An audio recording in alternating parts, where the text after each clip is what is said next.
मुअज़्ज़िज़ ख़वातीन व हज़रात, प्रोग्राम हस्बे हाल के साथ मैं हूं आपका मेज़बान अली मुमताज़। नाज़रीन, एक वक्त था कि जब इंसान चांद पर जाने का तसव्वुर ही नहीं कर सकता था, लेकिन जब ऐसा हुआ और इंसान पहली बार चांद पर पहुंचा तो कोई मानने को तैयार ही नहीं था। सब कह रहे थे ये झूठ है, बल्कि फतवे लगना शुरू हो गए थे। अब हालात ये हैं कि चांद पर जाना एक आम आदमी के लिए या इंसान के लिए रूटीन बन चुका है, बल्कि अब तो चांद पर जाने के लिए बुकिंग्स भी ली जा रही हैं कि कोई जाना चाहे तो जा सकता है।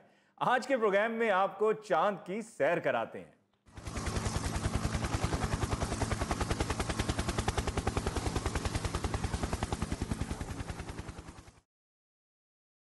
ओहो, इस बार तो बहुत मुश्किल सफर रहा है। मुझे तो सारे रास्ते चक्कर आते रहे हैं। चक्कर क्यों आते रहे हैं तुम्हें? तुम चांद पे आए हो कि नारायण कगान आए हो? चक्कर तो तुम्हें आने थे मेरे भाई, खिड़की वाली सीट ही तुमने नहीं छोड़ी। आधे रास्ते तक तुम 27 पराठे खा गए हो और थोड़ी देर बाद आधा किलो गुड़ भी खा गए हो कि सारा कुछ हजम हो जाएगा। मेरी तरफ देखो, मैं सिर्फ एक स्लाइस और आधा अंडा खाता रहा हूं।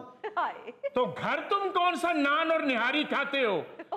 मैंने भाई थोड़ा सा खाया है, इसके बावजूद भी मुझे चक्कर आ रहे हैं। चक्कर क्यों आ रहे हैं तुम्हें? तुम्हें कौन सा बिजली का बिल ज्यादा आ गया है? यार टैरी की वाकई बहुत तबीयत खराब हो गई यार, इसका दिल बहुत छोटा है यार। मुझे बार बार आके पूछे जा रहा है कितना सफर आ गया, कितना सफर आ गया। मैं क्या कोई काम मिलता ना राज तो कहां पूछने भाई कितना रह गया सफर। सनी, पिछली दफा हम चांद के जनूबी इलाके में उतरे थे जब मेरी तबीयत खराब नहीं हुई थी। लगता है इस दफा शुमाली इलाके में उतरे हैं। एक्सक्यूज मी, आप चांद पर पहले भी आ चुके हैं? यस, मैं और हैरी दूसरी दफा आए हैं और ये टेरी तो तीसरी दफा आया। तीसरी दफा आए हैं और फिर भी दिल घबरा रहा है इनका। ओ बस जी, वड्डी भरजाइयां वाली तबीयत है दी, ਇਹਦਾ ਘੜੀ ਮੁੜੀ ਦਿਲ ਖਰਾਬ ਹੁੰਦਾ ਹੈ। ਇਹ ਤੇ ਐਡਾ ਥੋੜ ਦਿਲੀ ਹੈ, ਇਹਦੇ ਕੋਲ ਕੋਈ 2000 ਮੰਗ ਲੈ ਨਾ ਤੇਰਾ ਦਿਲ ਬਹਿ ਜਾਂਦਾ। ਉਹ ਬਸ ਕਰ ਦੇ ਓ ਭਾਈ, ਤੂੰ ਬੜਾ ਮੈਨੂੰ ਚਾਂਦ ਗਾੜੀ ਚ ਦਲੀਆ ਬਣਾ ਬਣਾ ਕੇ ਖਵਾਉਂਦਾ ਰਿਹਾ। ਉਹ ਦਲੀਆ ਤੈਨੂੰ ਕੀ ਖਵਾਣਾ ਹੈ, ਬੜਾ ਤੇਰਾ ਛੋਟੀ ਪਤੀਲੀ ਵਰਗਾ ਮੂੰਹ ਹੈ। ਉਹ ਸਰ ਜੀ ਅਸੀਂ ਉੱਥੇ ਚਾਂਦ ਗਾੜੀ ਦੇ ਵਿੱਚ ਤਾਸ਼ ਖੇਡਣ ਦੇ ਸਾਂ। 2000 ਰੁਪਏ ਹਾਰਿਆ ਮੇਰੇ ਅੱਗੇ। अच्छा, ਰੋਣ ਲੱਗ ਪਿਆ, ਲੰਮਾ ਪੈ ਗਿਆ, ਪਤਾ ਨਹੀਂ ਕੀ ਹੋ ਗਿਆ, ਬੇਹੋਸ਼ ਹੋ ਗਿਆ। तो आप क्या चांद गाड़ी में ताश खेलते हुए आए हैं? ਉਹ ਸਰ ਜੀ ਤਾਸ਼ ਹੀ ਖੇਡਣੀ ਹੈ, ਇੰਨੀ ਤੇ ਜਗ੍ਹਾ ਨਹੀਂ ਹੁੰਦੀ ਚਾਂਦ ਗਾੜੀ 'ਚ ਕਿ ਉੱਥੇ ਫੁੱਟਬਾਲ ਖੇਲ ਲਈਏ। ਮੈਨੂੰ ਕੀ ਕਹਿੰਦਾ ਹੈ, ਟੈਰੀ ਕੀ ਕਹਿੰਦਾ ਹੈ? ਕਹਿੰਦਾ ਚਾਂਦ ਗੜੀ ਥੋੜੀ ਜੀ ਖੁੱਲੀ ਹੁੰਦੀ ਨਾ ਤੇ ਮੈਂ ਤੁਹਾਨੂੰ ਡਾਂਸ ਸਿਖਾਉਣਾ ਸੀ। ਉਹ ਯਾਰ ਐਵੇਂ ਫਜ਼ੂਲ ਗੱਲਾਂ ਨਾ ਕਰੋ, ਕੋਈ ਬਹਿਣ ਵਾਸਤੇ ਚੀਜ਼ ਲੱਭੋ। ਵੇ ਮਾਇਆ ਤੇਰੇ ਵੇਖਣ ਨੂੰ ਚੁੱਕ ਚਰਖਾ ਗਲੀ ਦੇ ਵਿੱਚ ਡਾਵਾਂ। ਵੇ ਮਾਇਆ ਤੇਰੇ ਵੇਖਣ ਨੂੰ ਚੁੱਕ ਚਰਖਾ ਗਲੀ ਦੇ ਵਿੱਚ ਡਾਵਾਂ। ਵੇ ਮਾਇਆ ਤੇਰੇ ਵੇਖਣ ਨੂੰ। अस्सलाम वालेकुम माँ जी। वालेकुम सलाम। वे उतरे हो तुसी फिर आ गए हो, चलो जाओ जरा। ਹੁਣ ਕੀ ਲੈਣ ਆਏ ਹੋ ਵੇਚੇ? ਮਾਂ ਜੀ ਅਸੀਂ ਹੁਣ ਆਂਦੇ ਜਾਂਦੇ ਹੀ ਰਹਿਣਾ। ਵੇ ਮਗਨੋਂ ਲਾਓ, ਅਤਰੇ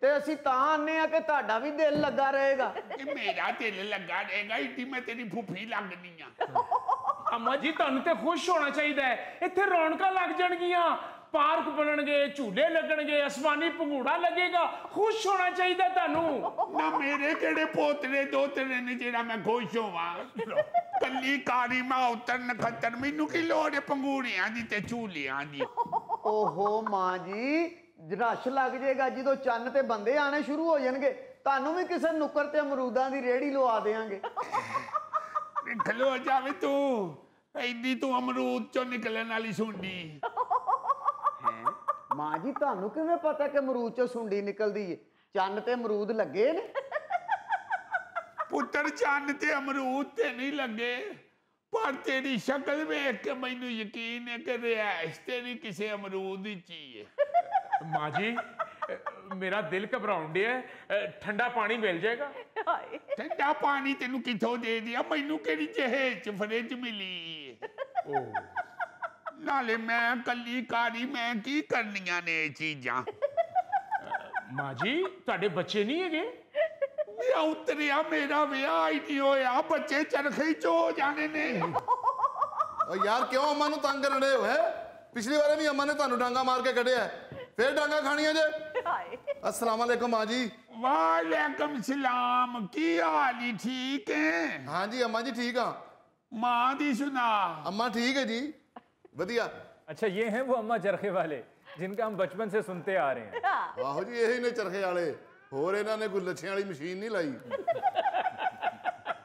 पुत्र मैं या चरखे वाली माई आ जेड़ा तुसी दादियां नानियां कोलों सुनदे रहे हो ਅੰਮਾ ਜੀ ਤੁਹਾਨੂੰ ਬਚਪਨ ਤੋਂ ਸੁਣਦੇ ਆਏ ਆ ਕਿੰਨਾ ਕੁ ਧਾਗਾ ਬਣਾ ਲਿਆ ਤੁਸੀਂ बस पुत्र जिन्नी देर चरखा चलदा रहे धागा बनदा रहिंदा जदों साह दा ताना ही टुट जावे ते फिर चरखा भी बंद वाह ते माँ जी ये धागा बना के फैसलाबाद सूत्र मंडी च भेज दियो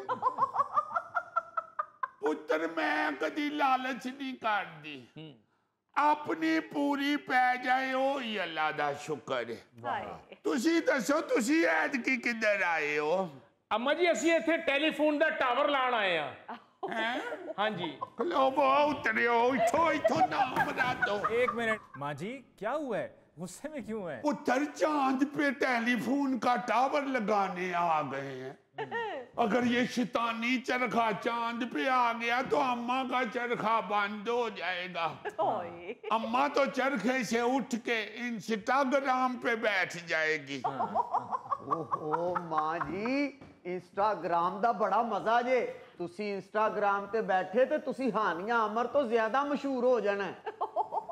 ना पुत्र मैनू नहीं कोई लालच शुक्र है अल्लाह दा पहले ही सारे अम्मा दियां स्टोरियां बालां नूं सुणाउंदे ने एवें इंस्टाग्राम ते आके मैं कोई गलत स्टोरी ना बनवा बैठा अम्मा सारी स्टोरियां गलत नहीं होती बीच में अच्छी स्टोरी भी होती है मैं आपको ना इंस्टाग्राम पे बगल बिला बन के दिखाऊंगा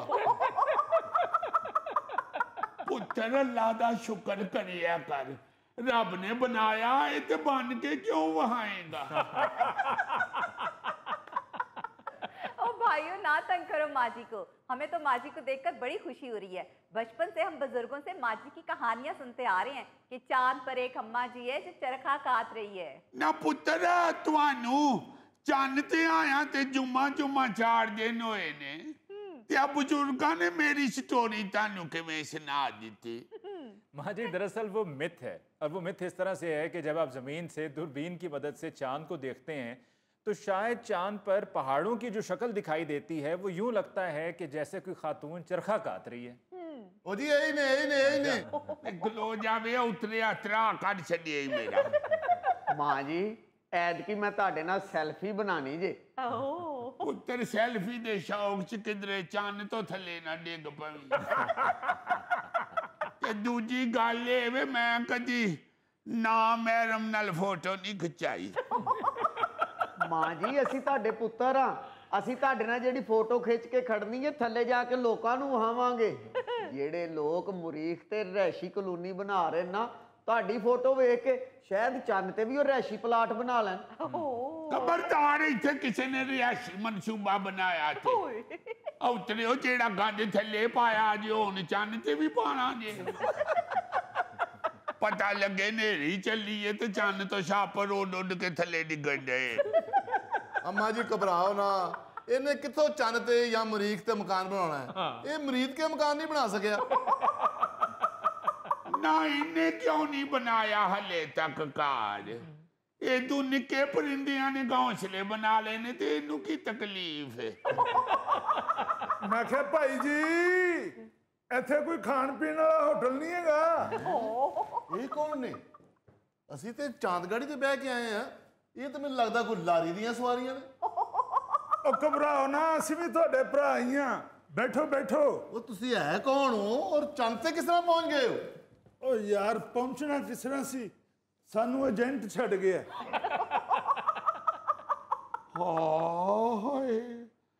वे जिंदा बकरे खान वाली बला ਇਹ ਕਿਹੜਾ ਏਜੰਟ ਤੈਨੂੰ ਇੱਥੇ ਛੱਡ ਗਿਆ ਏ?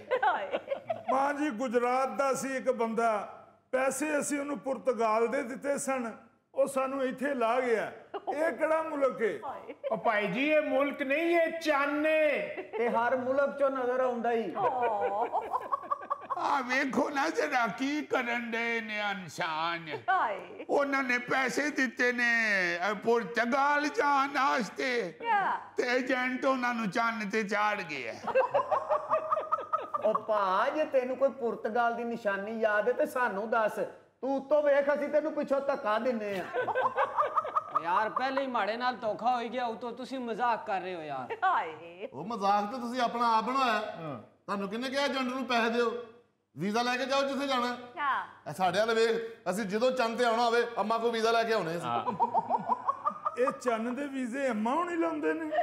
ਉਹ ਯਾਰ ਤੈਨੂੰ ਨਜ਼ਰ ਨਹੀਂ ਆਉਣ ਡਿਆ? ਅੰਮਾ ਹੋਰੀ ਆਪਣੇ ਸਾਹਮਣੇ ਵੀਜ਼ਾ ਲਾਉਣ वाली मशीन रख के बैठे ने। ओ भाई साहब, आप अच्छे भले आदमी लग रहे हैं, 9-4 की आपने माशाल्लाह मूछें रखी हुई हैं। क्या आपको नहीं पता है कि क्या हो रहा है? जिस तरह से लोग जाते हैं इन एजेंट्स के जरिए, डंकी लगाकर समंदर बुर्द हो जाते हैं, यहाँ पर घर वाले अलहदा परेशान अपनी जिंदगी से हाथ धो बैठते हैं, और आप हैं कि अब भी एजेंट के पीछे लगे हुए हैं। और नहीं बाबू जी, बंदा तो सियाना सी, एवें नहीं असी उन्हें पैसे दिते। ਸਿਆਣਾ ਤੇ ਉਹ ਇੰਨਾ ਸੀ ਪੁੱਤਰ ਕਿ ਤੁਹਾਡੇ ਕੋਲੋਂ ਪੈਸੇ ਵੀ ਲੈ ਗਿਆ ਤੇ ਚੰਨ ਵੀ ਚਾੜ ਗਿਆ। ਅੰਮਾ ਚੰਨ ਨਹੀਂ ਚਾੜ ਗਿਆ, ਉਹ ਇਹਨਾਂ ਨੂੰ ਚੰਨ ਤੇ ਚਾੜ ਗਿਆ। ਪੁੱਤਰ ਮੇਰੇ ਵੀ ਕਹਿਣ ਦਾ ਇਹੋ ਹੀ ਮਤਲਬ ਹੈ, ਬੜਾ ਤੇਰਾ ਪਹਿਲੀ ਤਰੀਕ ਦੇ ਚੰਨ ਵਰਗਾ ਮੂੰਹ। ਅੰਮਾ ਜੀ ਗੱਲਾਂ ਤੇ ਹੁੰਦੀਆਂ ਰਹਿਣਗੀਆਂ, 3 ਦਿਨ ਹੋ ਗਏ ਨੇ ਅਸੀਂ ਭੁੱਖੇ ਆ, ਸਾਨੂੰ ਕੋਈ ਰੋਟੀ ਤੇ ਖਵਾਓ। ਇਹ ਉਤਰਿਆ ਮੈਂ ਇੱਥੇ ਢਾਬਾ ਖੋਲ ਕੇ ਬੈਠੀ ਆ, ਮੇਰੇ ਕੋ ਤੇ ਚਰਖਾ ਹੀ ਹੈ ਖਾਜਾ ਕੈਚਪ ਲਾ ਕੇ। ਮੈਂ ਤੈਨੂੰ ਕੀ ਖਵਾਣਾ? ਉੱਠਦਾ ਆ ਇਹਨਾਂ ਦੀ ਚਾਂਦ ਗਾੜੀ ਦੇ ਪਿਛਲੇ ਪਾਸੇ ਏਡਾ ਏਡਾ ਪੱਥਰ ਪਏ ਆ, ਉਹ ਖਾਓ ਜਾ ਕੇ। ਉਹ ਪਹਿਲੇ ਮੈਨੂੰ ਇੱਕ ਗੱਲ ਤੇ ਦੱਸੋ, ਉਹ ਤੁਸੀਂ ਪੁਰਤਗਾਲ ਜਾਣ ਵਾਸਤੇ ਘਰੋਂ ਨਿਕਲੇ ਹੋ ਹੈ? ਉਹ ਸ਼ਕਲਾਂ ਤੁਹਾਡੀਆਂ ਜੇਲ੍ਹ ਤੋੜ ਕੇ ਭੱਜਣ ਵਾਲੇ ਕੈਦੀਆਂ ਵਰਗੀਆਂ ਨੇ, ਤੇ ਪੈਸੇ ਤੁਸੀਂ ਦੇ ਦਿੱਤੇ ਪੁਰਤਗਾਲ ਵਾਸਤੇ। ਚਲੋ ਇਹ ਭਾਈ ਸਾਹਿਬ ਜਿਹੜੇ ਢੇਰ ਲਾ ਕੇ ਇੱਥੇ ਬੈਠੇ ਨੇ, ਇਹਨਾਂ ਨੂੰ ਵੇਖ ਕੇ ਤਾਂ ਸਮਝ ਆਉਂਦੀ ਏ ਵੀ ਇਹਨਾਂ ਦੀ ਤਾਂ ਪਾਕਿਸਤਾਨ 'ਚ ਖੁਰਾਕ ਪੂਰੀ ਨਹੀਂ ਹੁੰਦੀ, ਇਹ ਪੁਰਤਗਾਲ ਜਾ ਰਹੇ ਨੇ। ਉਹ ਤੂੰ ਵੀ ਪੁਰਤਗਾਲ ਜਾ ਰਿਹਾ? ਉਹ ਤੂੰ ਕੀ ਲੈਣਾ ਪੁਰਤਗਾਲ 'ਚੋਂ? ਤੈਨੂੰ ਕੀ ਕਰਨਾ ਪੁਰਤਗਾਲ ਵਾਲਿਆਂ ਨੇ? ਨਾ ਤੇਰਾ ਕੋਈ ਖਰਚਾ ਰਹਿਣ ਵਾਸਤੇ, ਤੈਨੂੰ ਐਡਾ ਕੁ ਪਿੰਜਰਾ ਚਾਹੀਦਾ। ਰੋਟੀ ਖਾਣ ਵਾਸਤੇ ਤੈਨੂੰ ਦਿਹਾੜੀ 'ਚ 3 ਵਾਰਾਂ ਬਾਜਰਾ ਖਾਣਾ ਪੈਣਾ। ਕਨਵੇਂਸ ਦੀ ਵੀ ਤੈਨੂੰ ਕੋਈ ਲੋੜ ਨਹੀਂ, ਦਿੱਲੀ ਤੇ ਛਾਲ ਮਾਰ ਕੇ ਬਹਿ ਤੇ ਜਿੱਥੇ ਮਰਜ਼ੀ ਚਲਾ ਜਾ। यार जे साढ़े पिंड का चौधरी ने ਉਹਦੇ ਮੁੰਡੇ ਨੇ लैंड क्लोजर लीती है। अच्छा। ਤੇ ਮੇਰਾ ਵੀ ਦਿਲ ਕਰਦਾ मैं भी बाहर जावां ਤੇ पैसे इकट्ठे करके मैं भी अपने से लैंड क्लोजर लवां। ये ठीक बात है, ये मजाक नहीं है। बहुत से ऐसे सीधे साधे लोग इसी शौक के तहत चले जाते हैं, और बहुत से ऐसे भी हैं जिनकी मजबूरियां भी होती हैं। वो ये सोचते हैं कि जी यहाँ पर फलां के पास गाड़ी बहुत अच्छी है, तो हम वहाँ पर जाएंगे तो हम ऐसी गाड़ी खरीद लेंगे। घर किसी का देखते हैं, उससे इम्प्रेस होते हैं, ख्वाहिश होती है दिल में हमारे पास भी घर ऐसा हो। तो ये हकीकत से बहुत दूर होते हैं, और जब इनसे पूछा जाए कि वहाँ पर जाकर क्या करोगे, तो इनके पास जवाब देने को कुछ नहीं होता। बस कहते हैं एक बारी बस पहुंच जाइए, कुछ ना कुछ कर लवांगे।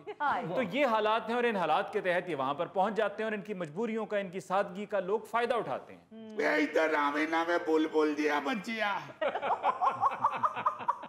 बुलबुल का बच्चा खाता था खिचड़ी, पीता था पानी। बैठा कितने चले आए? अम्मा जी पुर्तगाल चले आ। ਇਹ ਤੈਨੂੰ ਨਾਂ ਕਿੰਨੇ ਸਿਖਾਇਆ? ਪੁੱਤਰ ਇਹ ਕਾਹਦੇ ਲਈ ਚੱਲੇ ਆ ਪੁਰਤਗਾਲ? ਆਪਣੀ ਸਿਹਤ ਵੇਖ, ਪੁਰਤਗਾਲ ਰਹਿਣ ਦੇ, ਨਾਨੀ ਦੇ ਘਰ ਜਾ। ਨਾਨੀ ਤੇਰੀ ਤੈਨੂੰ 4 ਦਿਨ ਦੇਸੀ ਘਿਓ ਖਵਾਵੇ, ਤੈਨੂੰ ਕਿਸੇ ਕੁੱਕੜ ਨਾਲ ਲੜਾਵੇ, ਤੇਰਾ ਕੋ ਪੁੱਤਰ ਪਿੰਡਾ ਪੁੰਗਰੇ। ਤੂੰ ਪੁਰਤਗਾਲ ਤੁਰ ਚੱਲੀ ਆਈ। खा पी इत्थे जान बना, पता ही नहीं लगता कोई इंसान दा बच्चा बैठा है। रब जान दे मैं तो उदों दी डरन नहीं हाँ, इंसान दा बच्चा या कोई लड़न वाला बटेरा है। मैं किधरे हाथ अगे करा तो मैनू ठूंगा ना मार दे। चलो मां जी, वो तो मासूम बाल है। वेखो जरा, एजेंट नूं पैसे दे के पुर्तगाल दे ਤੇ ਖੱਜਲ ਇੱਥੇ ਹੁੰਦੇ ਆ ਵੇ ਮੋਟਿਆ ਕਾਜ ਲਈ ਚੱਲੇ ਆ ਪੁੱਤਰ ਪੁਰਤਗਾਲ ਉਥੇ ਕਿੱਥੇ ਜਾ ਕੇ ਤੰਬੂਆਂ ਦੇ ਕਿੱਲੇ ਠੋਕਦਾ ਫਿਰੇਗਾ ਬਸ ਸ਼ਰੀਕਾ ਨੇ ਮਾਰ ਦਿੱਤਾ ਅੰਮਾ ਚਾਚੇ ਮੇਰੇ ਦੇ ਮੁੰਡੇ 2 ਬਾਹਰ ਹੁੰਦੇ ਨੇ ਸਾਡੇ ਸਾਹਮਣੇ ਉਹਨਾਂ ਨੇ 2 ਕਨਾਲ ਦੀ ਹਵੇਲੀ ਬਣਾਈ ਏ ਜਦੋਂ ਗਲੀ 'ਚ ਵੜਨੇ ਆ ਦਿਲ ਸੜਦਾ ਹੈ ਅੰਮਾ ਦਿਲ ਸੜਦਾ ਹੈ ਆ ਵੇਖੋ ਨਾ ਜਰਾ ਹਸਦ ਕਰ ਕਰਕੇ ਤੇ ਆਪਣੀਆਂ ਜ਼ਿੰਦਗੀਆਂ ਦੇ ਬੇੜੇ ਗੜਕ ਕੀਤੇ ਹਾਂਜੀ ਵੇ ਵਰਦੀ ਵਾਲਿਓ ਮੁੰਡਿਓ ਜੀ ਮਾਂ ਜੀ ਇਹ ਮੋਟੇ ਨੂੰ ਲੈ ਜਾਓ ਤੇ ਨੁੱਕਰ ਤੇ ਖਿਲਾਰ ਕੇ ਥੱਲੇ ਧੱਕਾ ਦੇ ਛੱਡੋ ਚੱਲ ਵੀ ਉੱਠ ਭਲਵਾਨ ਰਾ नाज़रीन इसके साथ ही लेते हैं ब्रेक, मिलते हैं ब्रेक के बाद। भाग बसंती भाग और सुना मलायम बेचारे सोते पे उठ के इंजन करना शुरू कर दे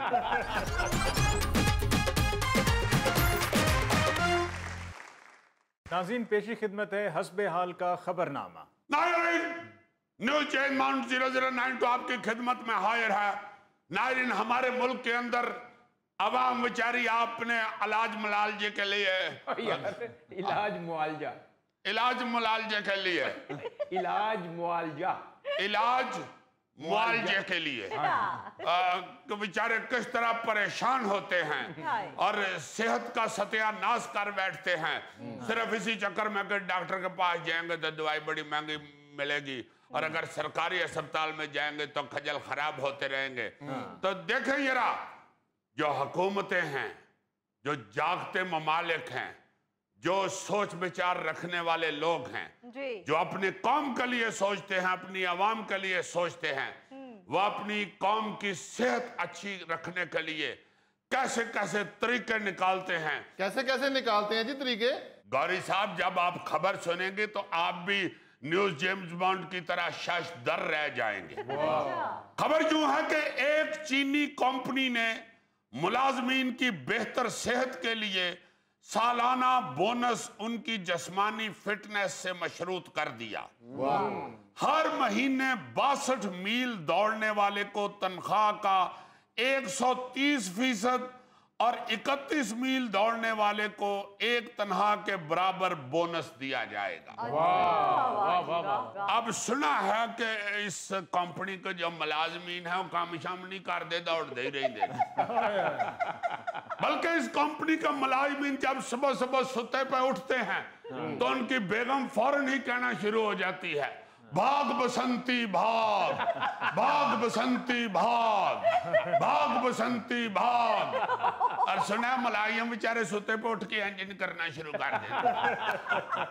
इसी तरह बाथरूम में जाते हैं इसी तरह टूथपेस्ट करते हैं इसी तरह बाल बनाते हैं इसी तरह नहा रहे होते हैं बल्कि कई बार बेचारे आके अपने अफसरों को बताते हैं कि हजूर दौड़ दें नाथा नहीं जाता शावर थले खलोवो तो पानी इधर उधर हो जाता है।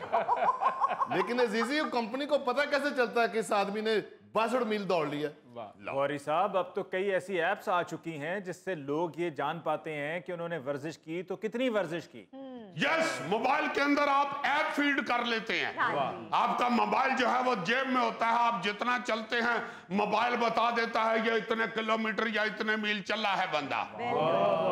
मगर यार मैं ये सोच रहा हूं अगर इस तरह का कोई पैकेज पाकिस्तानी लोगों को मिल जाए और ऐप जो है वो फीड कर ली जाए तो इधर तो बड़े फ्रॉड शुरू हो जाएंगे क्योंकि लोग जो हैं उन्होंने अद्धे बोनस पे अगे नौकर रख लेना है उन्होंने अपना मोबाइल फड़ा देना कि ला पुत्र सारा दिन दौड़ी जाएगा दफ्तर च पता लगे भाई जी दी तनख्वाह 50,000 है उत्ते बोनस 2.5 लाख बन गए या मुलाजिम ने अपने सारे बच्चों को कह देना गल सुनो जेड़ा भी बाहर सौदा लेन जाए ना मेरा मोबाइल जेब च पा के जाए। जेम्स बॉन्ड अगर ये मोबाइल बच्चों को देगा तो कंपनी वाले ये भी कह सकते हैं कि आपके कदमों में छोटे कदम भी आ रहे हैं। 1 मिनट खामोश क्वाइट। अजीजी मेरे ज़हन में आया कि अगर ये पैकेज ऐसा पैकेज किसी ने पाकिस्तान को दे दिया तो वो कराची में तो फेल हो जाएगा। क्यों जी? क्योंकि कोई मुलाजिम अगर दफ्तर में तनख्वाह लेने गया तो उसने कहना जनाब मेरे तो 62 मील पूरे हो गए थे लेकिन मेरा मोबाइल किसी ने छीन लिया। मगर यार आप ये देखो कि बाहर की कंपनीज अपने मुलाजमीन को फिट रखने के लिए क्या क्या कोशिशें करती हैं। हाँ ये बात है असल में। हाँ। यहाँ की तो कंपनी के सेठ ने कह देना दफा करो जेड़ी एनर्जी दौड़न ते जाया करनी है काम ते खर्च करो। चलो मेरा वीर बिल्कुल एवं तुहानू दौड़न ते ला दिया, मैं मुड़ के पता लगे तनख्वाह ते वधी नहीं, जोड़ां दा दर्द वध गया। आपको पता है कि जापान की एक कंपनी ने अपने मुलाजमीन को ज्यादा सोने यानी नींद पूरी करने पे बोनस का ऐलान किया था कि जो 6 घंटे सो के आएगा उसको 2000 ज्यादा मिलेंगे। मैं सोच रहा हूं कि अगर ये वाला बोनस इधर शुरू हो जाए, सारी कौम 24 घंटे हायर है, क्योंकि ये काम हमसे अच्छा तो कोई कर ही नहीं सकता। साडे ते सिर ते ना पई होवे ते आमान से असी ते मंजे तो उठिए ही ना, बल्कि बंदे अपनी बीवियां नाल घर लड़न दे होण, लस्सी जरा गाढ़ी बनाया कर, मेरा बोनस नहीं सही बन रहा। पतली जी लस्सी बना देते हो, मुझे नींदर ही नहीं आती। गाढ़ी लस्सी बना और उसके अंदर मलाई भी सुटो ताकि बोनस मेरा जो है वो 1 लाख पे पहुंच जाए। पता लगे जीजी साहब, जिस दिन दफ्तरों बोनस मिलना सी उस दिन बहुत ही गाड़ी लस्सी बन गई तो साहब उठे ही नहीं। यार अब ये तो देखो कि कंपनियां कैसे कैसे मजे के बोनस देती हैं। मैं कहता हूं जी ऐसे ऐसे एक जगह पे मैंने ये भी पढ़ा है कि जापान में शादी करने और बच्चे पैदा करने पे भी बोनस दिया जाता है। बल्कि इस कंपनी ने अपने गैर शादीशुदा और तलाक याफ्ता मुलाजमीन को धमकी दी थी कि अगर 3 महीनों में सिंगल या तलाक याफ्ता मुलाजमीन ने शादी ना की तो उन्हें नौकरी से फारग कर दिया जाएगा। अच्छा दिलचस्प बात इसमें क्या है, उन्होंने ये भी नोटिस में कहा कि जिन मुलाजमीन ने शादी नहीं की उन्हें पहले अपनी गलती पर मादरत का खत जमा कराना पड़ेगा, और अगर उन्होंने फिर भी शादी ना की तो फिर उनको नौकरी से निकाल दिया जाएगा। क्योंकि कंपनी को पता है कि काम करता ही शादीशुदा बंदा है, कुंवारे की तो आकड़ ही खत्म नहीं होती, शादीशुदा को घर से बेइज्जती कराने की प्रैक्टिस भी हो जाती है, इसलिए वो सही तरीके से जी जी करना सीख जाता है। जी सर, जी सर, जी सर, सर अभी आया आपसे बेहतर कौन जान सकता है सर? नहीं तेरा तो घर च ना हलाकू हाँ है। और अगर ये बच्चे पैदा करने वाला बोनस पाकिस्तान में शुरू हो जाए, मेरे मालका बोनस दियां भी उंजे ही लैना लगियां हुण जिवें बच्चियां दियां लैना लगियां।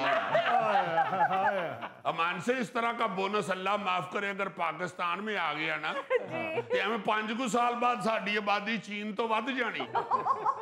या तो बच्चों के नाम रखने ही लोगों ने छोड़ देने हैं, उन्होंने तो यही तारफ कराना है, ऐ मेरा 7वां बोनस है जी, ऐ मेरा 8वां बोनस है, ओ यार 9वां बोनस किधर गया है? जनाब 9वें बोनस ਨੂੰ बुखार चढ़िया सी, ए बैठा है। कई बेगमों ने अग के कहना था बस करो बोनस, हुण घर च सौन दी जगह नहीं हैगी। पहले ही 2 बोनस मंजी थले वड़ के सौंदे ने बेचारे। यार आप देखो कि ये जो फॉरेन कंपनियां हैं ये अपने मुलाजमीन की फिटनेस के लिए, उनको अच्छा रखने के लिए कैसे कैसे तरीके निकालते हैं। चीन की एक कंपनी ने क्या किया, क्या सर? उसने तो मुलाजमीन के सालाना बोनस को बाकायदा एक दिलचस्प मुकाबला या फेस्टिवल बना दिया है। अच्छा। हाँ जी, अभी इस कंपनी ने अपने मुलाजमीन के बोनस देने का क्या तरीका अपनाया है। जी जी। उन्होंने बोनस की जो सारी रकम थी ना जी जो मंजूर हुई, हाँ जी। वो थी कोई 1 करोड़ 10 लाख डॉलर, अच्छा। यानी 3 अरब 13 करोड़ रुपया। वो उन्होंने एक बड़े से मेज पे रख दिया। अच्छा। और ऑफर दी कि 15 मिनट में जो जितनी रकम गिन सकता है उतनी उठा ले और ले जाए। हाय हाय हाय। इसमें सबसे ज्यादा पैसे एक ऑफिस असिस्टेंट ने लिए थे। उसने 15 मिनट में 1 लाख युआन की रकम गिनकर उठा ली थी, जो को पाकिस्तानी करेंसी के मुताबिक तकरीबन 39 लाख रुपया बनते थे। जो तो लैके घर गया तो अब्बे ने उन्होंने बड़ा कुटिया होया, किते चुके नहीं होए।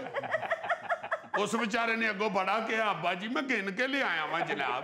उन्हें कहा तो ठीक है मगर चुके कि देनी। अब्बा जी उन्हें आप क्या ही चुक लो, मैं को आज जान के चुके ने। ਤੁਸੀਂ ਵੀ ਕਰ ਲਵੋ उस कंपनी च नौकरी, ਤੁਸੀਂ भी साल बाद चुक लवोगे। आप हैरान होंगे कि इसी कंपनी ने 2023 में $90 लाख यानी 2 अरब 56 करोड़ का बोनस दिया था। मगर इस दफा उन्होंने जरा थोड़ा सा बदला तकसीम को, तरीकाकार बदला। उन्होंने स्टेज के ऊपर नोटों का बड़ा ढेर लगा दिया। अच्छा। और मुलाजमीन से कहा कि दोनों हाथों से आप जितने पैसे उठा सकते हैं उठा लें। मेरा ख्याल है जिन्हें स्कीम बनाई ना तो ज़हन च आया होना कि चीनियां दे हाथ छोटे छोटे होंगे ने, किन्ने को चुक लेंगे। जे उत्थे हुंदा साडा गोगा शेर, इन्हें एक हाथ नाल ही टेबल वेला कर देना। और नहीं भाई, नोटा नू जफा पा के सारे नोट ढिड ते रख लेने सन। यार आप लोगों ने बीच में अपना गोगा डाल लिया। नोटों की बात हो रही है, जर्दे की बात नहीं हो रही। सॉरी। अच्छा, एक भारतीय कंपनी ने क्या काम दिखाया, वाह वाह वाह वाह। एक सॉफ्टवेयर कंपनी जिसने 2022 में अपने 5 सबसे पुराने और वफादार मुलाजमीन को बोनस में BMW गाड़ियां दी थी, क्योंकि उन्होंने कभी कंपनी का साथ नहीं छोड़ा और कोरोना के बावजूद भी कंपनी का टारगेट पूरा किया था। उसके बदले में उस सॉफ्टवेयर कंपनी के CEO ने 5 लोगों को दुनिया की महंगी तरीन गाड़ियों का तोहफा दिया। बाहर की दुनिया में कंपनीज अपने मुलाजमीन का हौसला, उनकी हिम्मत बढ़ाने के लिए क्या क्या फैसले करते हैं? और जी यहाँ इस तरह के अगर पैकेज हो तो यहाँ भी लोगों में जज्बा बढ़े। यहाँ तो जो बहुत मेहनती बंदा होता है ना जी, उसको मालिक रोटी खाने के वक्त अपने दफ्तर में बुलाता है, बुलाओ जरा शफीक को। और शफीक वेल डन, बहुत अच्छे, तुम्हारी वजह से इस दफा हमें करोड़ों का मुनाफा हुआ है। गुड गुड, बैठो बैठो, खाना खाओ, बैठो, ये लो बोटी भी खाओ। पुट की है, पुट की। मैं पुट की बोटी अपने सगे बेटे को भी नहीं देता। बाद चो पता लगता है कि साहब दे मुंह च दंद नहीं होते, कोलो चिट्ठी नहीं जाती। एक बोटी खवा के तो बाहर सारे दोस्तों को बता रहा था, मैं तो अपने मुलाजिमीन को अपने साथ बिठा कर रोटी खिलाता हूं।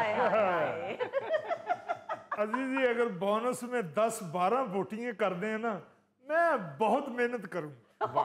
क्यों जी, तुहानू एग्जाम्पल मिल गई है कि मस्कीन बोटियां ते लगे। अजीजी, बोटियां तो बहुत दूर की बात है। हमारे यहाँ तो लोग बेचारे चने वाले चावल के लिए कितनी कितनी देर धमाल डालते हैं। हाँ जी, 2-2 घंटे बेचारे धमाल पाते ने, फिर अंदरों मुलाजम आके कहता भाई जी बस करो, देखो पिछले बूहे लो लै गए ने। अजीजी साहब, ए फ्राड गोगे नाल नहीं हो सकता।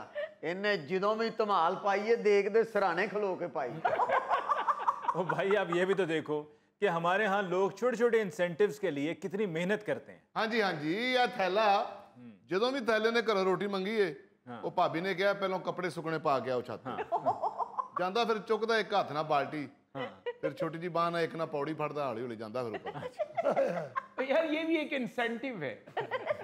हाय हाय हाय, लंच आस्ते बेचारा सुकने पा के आंदा है, डिनर आस्ते फिर उतो ला के ले आंदा है, पर सवेरे नाश्ता करने आस्ते प्रेस कर दे। नाज़रीन, इसके साथ ही लेते हैं एक ब्रेक, मिलते हैं ब्रेक के बाद। कौन देगा हमें हुकूक मजीद साहब? आपकी आवाज ही ऐसे है कि जैसे आप हुकूक लेने नहीं आए, कोई पुराना सूट लेने आए।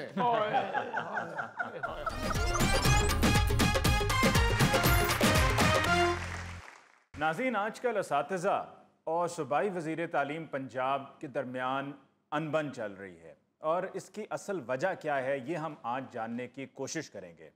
और इसी सिलसिले में हमारे साथ कुछ असातिज़ा हैं जिनको हमने दावत दी है।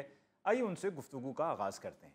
बहुत शुक्रिया अली साहब, आप हमारे ज़ख्मों पर मरहम रख देते हैं, इसलिए हम आपके प्रोग्राम हस्बे हाल में अपने दुख बयान करने के लिए आ जाते हैं। वरना आप यकीन माने, हमारी तो ना घर में घरवाली सुनती है, ना स्कूल में बच्चे सुनते हैं, ना स्टाफ रूम में हेडमास्टर साहब सुनते हैं, और ना महकमे में वजीर तालीम साहब सुनते हैं। अली मुमताज साहब, अब किसको सुनावे अपनी फरियाद? सारा दिन यो जुबान हाथ पे हाथ धरे बैठी रहती। भाई इन्हीं को सुनानी है, वो यहाँ हमारे दुख सुन नहीं बैठे हुए हैं और स्टूडियो का पंखा ठीक करने नहीं आए। अली साहब मेरे बस में नहीं है कि मैं अपना दिल चीर कर आपको दिखाऊं। सर अगर आपके बस में नहीं है तो हमें हुक्म दें, हम चीर देते हैं।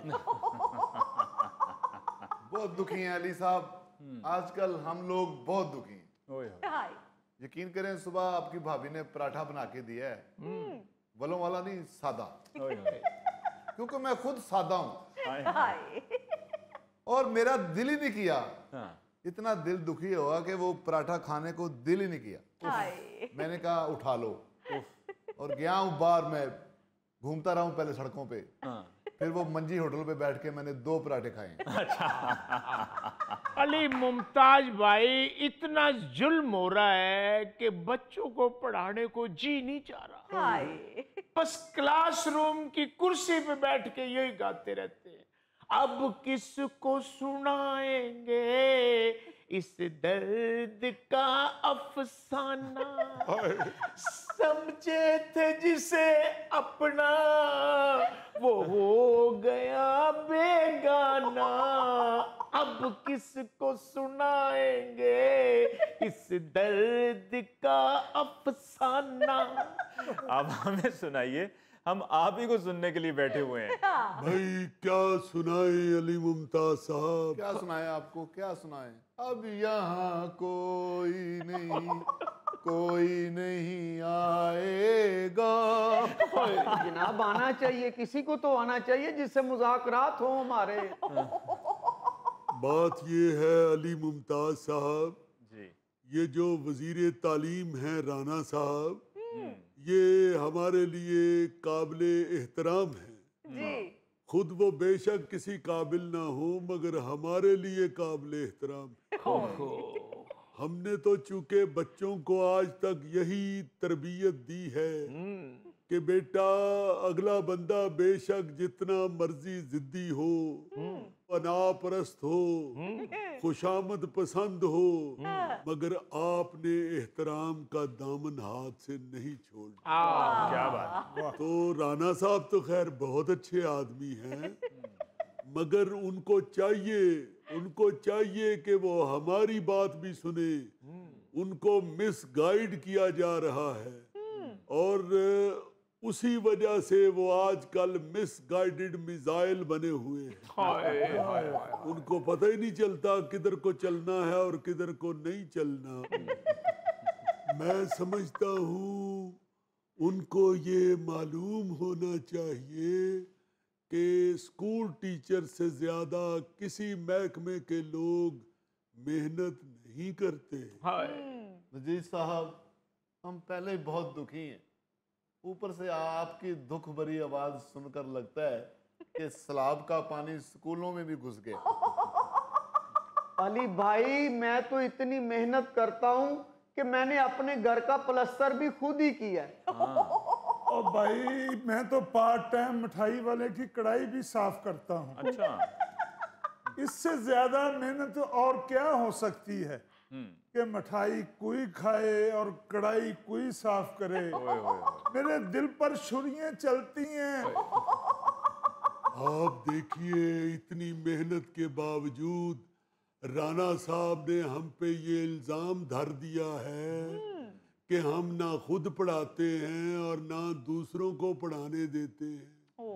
भाई खुदा के लिए अली मुमताज साहब अपने प्रोग्राम में राना सिकंदर साहब वजीर तालीम साहब को बताएं, ओ भाई हम क्लास में जाके पढ़ाते ही हैं, वहाँ हम बच्चों को कोई शकीरा के स्टेप करके नहीं दिखा रहे होते। सर अब ये सब जानते हैं कि सरकारी स्कूलों के कई ऐसे टीचर हैं जो पढ़ाने के लिए स्कूलों में जाते नहीं पर तनख्वाह लेने के लिए पहुंच जाते हैं। राना सिकंदर साहब सूबाई वजीर तालीम ने यह कहा है कि मेरे अपने कुछ जाती ऐसे दोस्त हैं जो स्कूल पढ़ाने के लिए नहीं जाते पर घर बैठे उनको तनख्वाह मिल रही है। तो भाई आप राना साहब को ये मशवरा दें कि अपनी कंपनी ठीक करें। वो क्यों ऐसे दोस्तों में बैठते उठते हैं जो चोर बाजारी से काम ले रहे हैं। भाई वो क्या कहते हैं कि कबूतर बा कबूतर, बाज बा बाज। इंसान जैसे लोगों में उठता बैठता है उसी तरह का हो जाता है। जो लोग हराम खा रहे हैं, पढ़ाते नहीं है, सिर्फ तनख्वाह लेने चले जाते हैं, और वो राना साहब के दोस्त हैं, तो राना साहब को कहें कि सबसे पहले वहां से ही कार्रवाई शुरू करें, हम उनके साथ हैं। नहीं, ये बात तो आप बिल्कुल ठीक कर रहे हैं। मैं राना साहब का बयान सुनकर खुद हैरान हुआ था कि उनके अपने कुछ ऐसे दोस्त हैं जो ये काम कर रहे हैं, ये 2 नंबरी कर रहे हैं। बस जी क्या करें राना साहब का, लगते भी मलंग हैं और गुफ्तगू भी मलंगों वाली करते हैं। वैसे मैंने सुना है सर कि राना सिकंदर साहब ने अपने बेटे का किसी सरकारी स्कूल में दाखिला करवाया है। ओ जनाब, ये जो चिल्ड्रन कम्प्लेक्स है, चिल्ड्रन लाइब्रेरी, उधर उन्होंने एक सरकारी school state of the art बनाया है। उसमें उन्होंने अपना बच्चा दाखिल करा दिया और पूरा रौला डाल रहे हैं कि मैंने अपना बच्चा सरकारी स्कूल दाखिल करा दिया। अच्छा?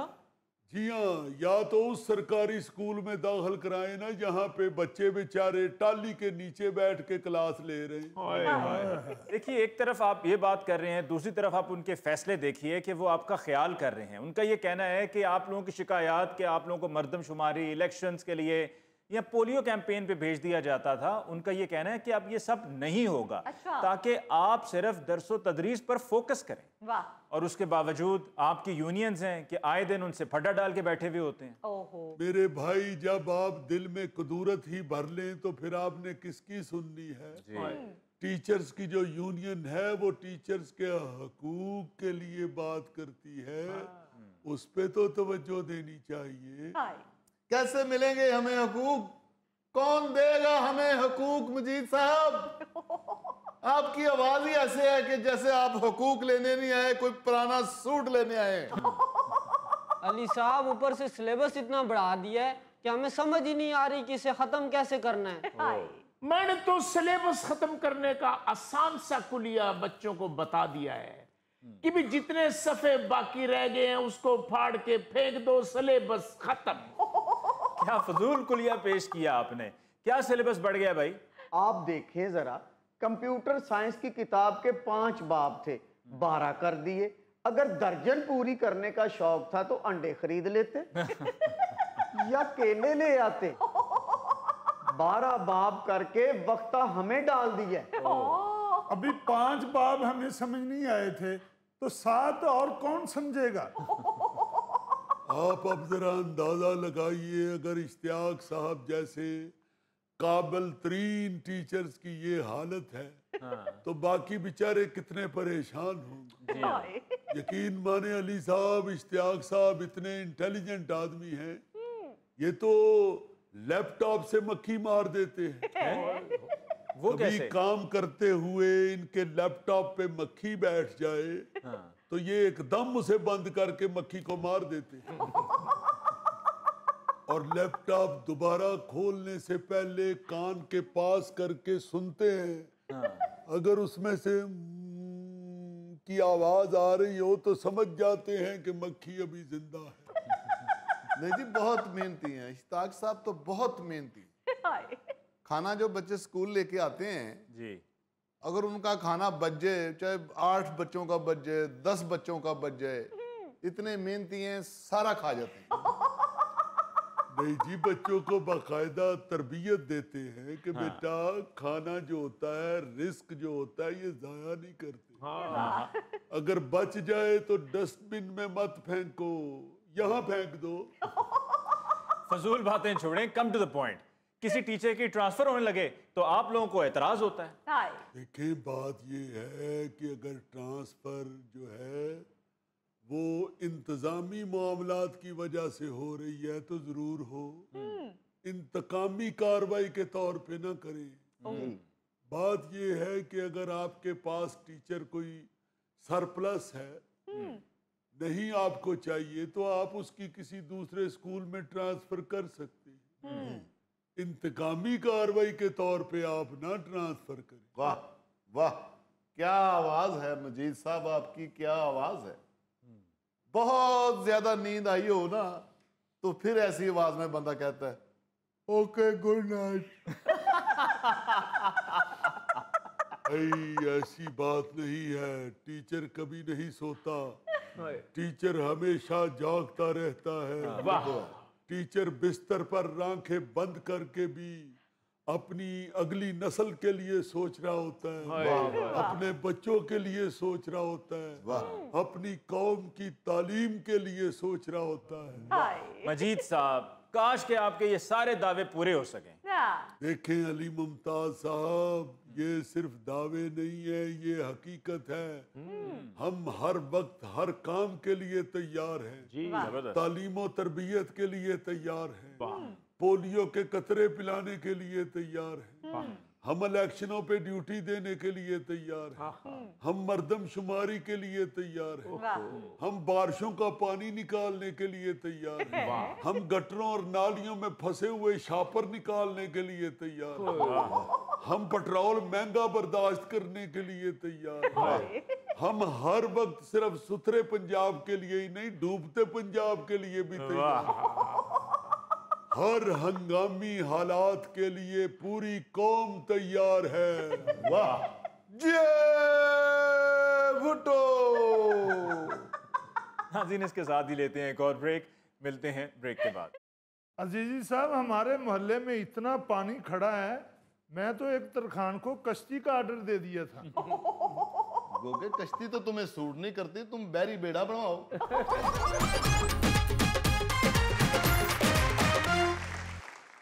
यार अली मुमताज साहब, बारिशों ने तो हर तरफ वक्त ही डाल दिया है। ओ हो, इतना पानी, इतना पानी। हाँ जी। और फिर ज्यादा इसलिए लग रहा है कि हुकूमत जिस कदर नारे लगा रही थी, सुथरा पंजाब और सफाइयां हो गई और ये हो गया और मुलाजिमीन को अनामात दिए जा रहे हैं जी, बहुत ज्यादा सफाइयां कर दी हैं और बड़ी मेहनत कर रहे हैं, वो बारिश ने सारे ही पोल खोल दिए। हर तरफ बारिश जहां भी हो, तरक्की याफ्ता मुल्कों में भी पानी खड़ा हो जाता है। हाँ जी, बिल्कुल। मगर इस तरह नहीं खड़ा होता और इतने इतने दिन नहीं खड़ा रहता। क्योंकि यहाँ पे गंद इतना होता है गलियों मोहल्लों में कि जब बारिश आती है तो वो पानी के साथ सारा बह के, तो जो ड्रेनेज होती है, जहाँ से पानी ड्रेन होना होता है, वहां पे जाके तो रास्ता रोक देता है वो कूड़ा शूड़ा, तो पानी फिर कितनी देर खड़ा रहता है। फिर सारे फूट में खिंचवा के अफसर कि हम पहुंच गए हैं अपने लीडरान को खुश करके, तो फिर उस मोरी में से शापर निकाल के तो कहते हैं चल जाओ लगा। फिर आप देखें कि बारिश के दौरान ये कितना खौफनाक मंजर होता है कि कई बिल्डिंगें गिर जाती, यानी उधर भी पोल खुल जाता है।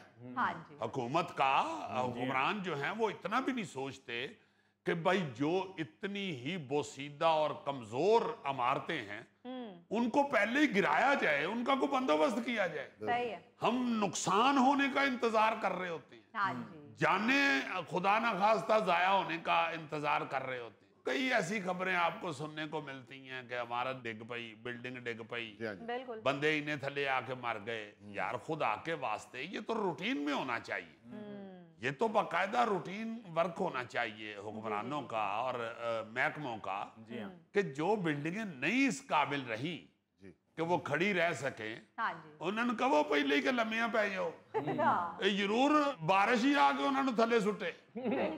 बड़ी खतरनाक सूरत हाल है शहरों में। मैं तो हैरान हो गया हूं, बल्कि बड़ा दुख होता है कि हमसे अभी तक इतना भी नहीं हो सका। चलो बाहर के मुल्कों में भी बारिशें होती हैं, पानी खड़ा होता है, सारा कुछ होता है, ऐसे नुकसानात बहुत कम सुनने को मिलते हैं। इस तरह के नुकसानात बिल्कुल सही है। जो वक्त से पहले करने वाले काम हैं वो लोग कर लेते हैं। वो पानी खड़ा हो गया, चले रास्ता जो है वो दुश्वार हो गया लोगों का, ये इतना तो हो गया। नुकसानात जिस तरह हो रहे हैं वो बहुत सख्त खतरनाक होते हैं हमारे यहाँ और बड़े दुख दे जाते हैं। दरअसल हमारे यहाँ सबसे बड़ा मसला ये है कि हुकूमतें आती हैं और वो कोशिश ये करती हैं कि अगर हमने ज़रा सा भी कहीं पे कुछ काम किया है तो उसकी तशहीर इस तरह से हो कि जिस तरह लगे कि हमने दुनिया फतह कर ली है और हमने नया से नया रिकॉर्ड कायम कर दिया है। और फिर लोगों से तारीफ़ें सुनने के लिए तरस रहे होते हैं कि कोई तारीफ़ कर दे और कह दे कि जी वाह वाह देखें क्या कमाल आपने काम किया है, जबकि अमलन ऑन ग्राउंड सूरत हाल मुख्तलिफ होती है। और होना भी ये चाहिए कि पहले देखा जाए कि हमने जो काम किया है उसका नतीजा क्या निकलता है। हम फौरी तौर पर उस नतीजे को अपने साथ जोड़ लेते हैं कि ये हमारा किया हुआ है, और बाद में पता चलता है कि जिसके लिए आप इतने झंडे कामयाबी के गाड़ रहे थे उसने आपकी नेकनामी की बजाय आपकी बदनामी कर दी। अजीजी साहब, हमारे मोहल्ले में इतना पानी खड़ा है, मैं तो एक तरखान को कश्ती का ऑर्डर दे दिया था। गोगे कश्ती तो तुम्हें सूट नहीं करती, तुम बैरी बेड़ा बनवाओ। गौरी साहब, मैंने अकेले ने घर से निकलना है, कोई सवारियां नहीं विच बिठाउंदे होना। अली साहब, हमारे मोहल्ले में भी बड़ा पानी खड़ा हुआ है। अच्छा, तुम तनखान को ऑर्डर ना देना, घर में ही कागज की कश्ती बना देना। यार सिर्फ लाहौर में नहीं, आप रावलपिंडी इस्लामाबाद की कल की खबर देख लें, जो वहां पर पानी ने तबाही मचाई है। रावलपिंडी इस्लामाबाद में 220 मिलीमीटर बारिश रिकॉर्ड हुई, और उसकी वजह से गलियां, सड़कें, घर, हर तरफ एक ही सा मंजर नजर आ रहा था कि जैसा कि हर तरफ नहरें बह रही हैं या यहाँ पर दरिया बह रहा है। और उसके बाद फिर हंगामी सूरत हाल के पेश नजर सायरन तक बजाए गए हैं और लोगों को कह दिया गया है कि अपने आप को महफूज मकाम पर रखें, हत्ता कि फौज तक तलब करने का फैसला कर लिया गया। यार चकवाल में क्लाउड बरस्ट होने की वजह से 400 मिलीमीटर से भी ज्यादा बारिश हुई है। Oh my God. वहां एक छोटा डैम भी टूट गया, जिसकी वजह से खानपुर बाजार में 4 फुट तक पानी जमा हो गया। जबकि चुआ सैदन शाह में वाकया तारीखी कटास राज मंदिर जो है उसमें भी बारिश का पानी दाखिल हो गया। पंजाब में तो 24 घंटों में 63 लोगों की जानें चली गई हैं। 63 लोग, आप अंदाजा लगाएं जरा। 300 से ज्यादा जख्मी हो गए हैं, 300 से ज्यादा। सिंध के जिन इलाकों में बारिशें हुई हैं, खासतौर पर सिंध के दूसरे बड़े शहर हैदराबाद में बारिश का पानी अभी तक मौजूद है। खैबर पख्तूनख्वा के हालात चंद दिन पहले हम बता चुके हैं। हाँ जी, हाँ जी सर। मेरे बात करने का मकसद ये है कि ये पहली बार तो नहीं हो रही बारिश। बिल्कुल, ये बारिशें बहुत होती रहती हैं। हाँ जी। और बेशुमार ममालिक में तो रोजाना बारिश होती है। सही बात है सर। कई ऐसे ममालिक हैं, ये श्रीलंका के हवाले से हम पहले भी बात कर हाँ चुके हैं, जी। तकरीबन रोज बारिश होती है। जी। कनाडा में रोजाना बारिशें होती हैं, क्योंकि वहां पे प्लानिंग है और पहले ही बंदोबस्त, बल्कि मुस्तकिल बंदोबस्त किया गया। हाँ जी।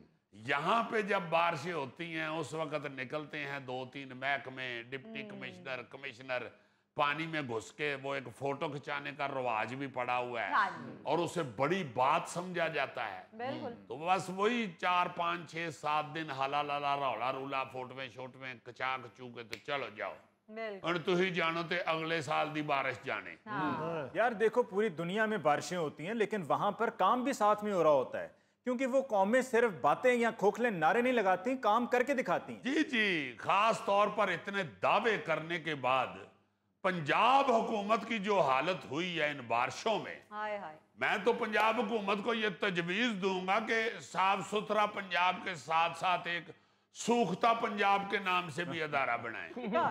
अब खुद सोचे ना जरा, जी जी। इतनी बारिश और नुकसान के बाद वजीर हाउसिंग बैठ के बता रहे हैं कि वजीर आला के विजन की वजह से वासा लाहौर ने 2.5 करोड़ गैलन पानी जेरे जमीन तालाबों या कुओं में महफूज कर लिया। भाई जी, इस लैन दे नाल ये भी दसो ना कि किन्ने बंदे फौत हो गए ने, किन्ने बंदे जख्मी हो गए ने, किन्नियां बिल्डिंगां डिग पईयां ने, ये भी तो साथ बताएं। हाँ जी। नहीं, सारी काबीना कह रही है वाह वाह वाह वाह वाह वाह, क्या कहने, इतना ज्यादा पानी महफूज कर लिया। लेकिन उन्हें ये नहीं पता कि वासा एक दिन में कितना पानी जमीन से निकालता है। वासा की वेबसाइट के मुताबिक सिर्फ वासा लाहौर में रोजाना 329 मिलियन गैलन यानी 1.5 अरब लीटर पानी जमीन से निकाला जा रहा है, या वासा निकाल सकता है। महीने और साल का अंदाजा लगा लें आगे आप। वैसे तो Pakistan council of research in water resources की जो वेबसाइट है उसके मुताबिक तो लाहौर शहर में सरकारी और निजी ट्यूबवेल जो हैं वो जमीन से रोजाना तकरीबन 4 अरब लीटर पानी निकाल रहे हैं, जिससे जेरे जमीन पानी की सालाना सतह औसतन 3.5 फुट कम हो जाती है। अब देखें ना, इस हिसाब से अंदाजा लगाएं कि हम कहां खड़े हैं। हाँ जी बिल्कुल। भाई इस बारिश में अरबों लीटर पानी को जाया होने से नहीं बचाया जा सका।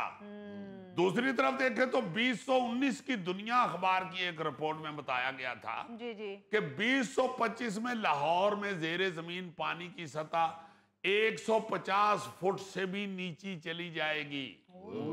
और आज देख लो, खारा पानी 150 से 200 फुट और मीठा पानी यानी जो पीने वाला पानी है, पीने के काबिल है, हाँ जी। उसे निकालने के लिए 800 फुट गहरा बोर करवाना पड़ता है। पिट पिट के मर गए हैं कि खुदा के लिए पानी चूस कुएं बनवा लो। ऐसे कुएं बनवाओ जो पानी वापस चूसे। भाई जमीन का पानी जमीन को वापस दोगे तो तुम्हारे लिए महफूज रहेगा। हाँ जी बिल्कुल सही। वरना समुद्र में जाके समुद्र हो जाएगा। हाँ। उसका तो फिर फायदा नहीं है। जब पूरी दुनिया में जेरे जमीन पानी की सतह को बरकरार रखने के लिए ये तरीके कारआमद हैं। जी, और लोग ये तरीके अपनाते हैं। सही। उन्होंने ये सारे सिस्टम बना रखे। हाँ जी। लेकिन अभी तक मॉडल मंसूबे ही चल रहे हैं हमारे। तो इस्लामाबाद में 100 के करीब पानी चूस यानी कि वाटर रिचार्ज वेल बनाए गए हैं, और उसके मुकाबले में अगर लाहौर में देखा जाए तो इनकी तादाद 10-20 से ज्यादा नहीं है। देखो जरा, यानी ये जो पानी चूस कुएं होते हैं, ये को बनाना कितना को मुश्किल काम है। जी जी। इसका अंदाजा इस बात से लगा लें कि कराची के एक शहरी अमानुल्लाह काका खेल ने हाँ जी 2022 में नॉर्थ कराची के इलाके में अपनी मदद आपके तहत 32 कुएं बनाए थे। अच्छा। देखो जरा, उनमें वो कुएं भी शामिल हैं जो पहले से खोदे हुए थे, अच्छा। लेकिन इस्तेमाल में नहीं थे। इन कुओं में हर साल करीबी पार्कों, इमारतों और दूसरी जगहों से 1 करोड़ गैलन, 3.25 करोड़ लीटर यानी जी जी जी। पानी यहाँ पे महफूज किया जा रहा होता है। अच्छा। यानी पंजाब गवर्नमेंट से आधा पानी इस एक आम पाकिस्तानी ने महफूज करने का बंदोबस्त कर रहा है। हाँ जी बिल्कुल। लेकिन पंजाब हुकूमत हो या सिंध हुकूमत, यहाँ किसी को कोई फर्क ही नहीं पड़ता। सही। भाई आप खुद देख लें कि जुलाई में लाहौर, इस्लामाबाद और दूसरे शहर पानी में डूबे हुए हैं। महीना तब्दील होते ही शहर तब्दील हो जाएंगे। हाँ जी। सितंबर में कराची, हाँ। जून में पख्तूनख्वा, हाँ। मार्च में कोयटा और बलूचिस्तान, हर सूबे का, बल्कि अब तो इस्लामाबाद का भी यही हाल है। फिर खैबर पख्तूनख्वा में जेरे जमीन पानी की सतह तेजी से कम हो रही है। वजीर आला अली अमीन गंडापुर के जिला DI खान में गुज़श्ता 10 साल के दौरान जेरे जमीन पानी की सतह 8 फुट तक गिरी है। चलो यार, हुकूमत के पास पैसे नहीं है, दिमाग तो है ना, वो खर्च कर ले। अब कोई पॉलिसी बना लें, पानी के इस्तेमाल पर कोई पॉलिसी बनाएं। बिल्कुल। अदालत से पाबंदी है कि घरों में गाड़ियां ना धोएं। जी। कितना को अमल दरामद हो रहा है आप खुद बताएं। आप हर दूसरे बड़े घर के अंदर सुबह ध्यान मारे गराज में तो तड़ातड़ गाड़ियां ऐसे धो रहे होते हैं जैसे गड्डी राती चिकड़ च डिग पई सी। फिर दरख्त लगाने की कोई पॉलिसी नहीं। ऐसे शोर मचता है, हम इतने दरख्त लगा रहे हैं, हम ये कर रहे हैं, हम वो कर रहे हैं, और बाद जो पता नहीं लगता हो रहे हो दरख्त बकरियां खा जांदियां वो कहंदियां ने कि नहीं ये ना लाओ, असी खाना है इन्होंने। भाई कोई इतना मुश्किल काम नहीं है। वजीर आज़म एक अपील करें कि आज से हर बंदा अपने घर के साइज, बच्चों की तादाद और आमदनी के हिसाब से दरख्त जरूर लगाएगा। बिल्कुल सही। एक लिमिट दे देना, ਤੁਹਾਡੇ इन्ने बच्चे ने इन्ने दरख्त लाओ। हाँ, सही है। ਤੁਹਾਡੇ बच्चे भी ऑक्सीजन खिंचन रहे ने तो दरख्त लाओ उन्हें। या आपका घर इतना बड़ा है तो इतने साइज के घर में आपके इतने दरख्त होने चाहिए। सही बात है। बिल्कुल। कोई सख्ती है ही नहीं, कोई पॉलिसी है ही नहीं, कोई कानून सिरे से है ही नहीं। बिल्कुल। भाई आप ये शुरू करें, बल्कि अपनी काबीना, अपने जो असेंबली मेंबरान है जी, जी, वहां से ये शुरू कर ले यार। हाँ जी। उनकी भी अच्छी खासी सैकड़ों में तादाद है। जब वो लोग शुरू करेंगे तो देखा देखी दूसरे लोग भी शुरू हो जाएंगे। बिल्कुल ठीक कहा आपने। नाज़रीन, इसके साथ ही आज के प्रोग्राम हस्बे हाल का वक्त खत्म हुआ चाहता है। अपने मेज़बान अली मुमताज़ को दीजिए इजाज़त। अल्लाह ने के बाद।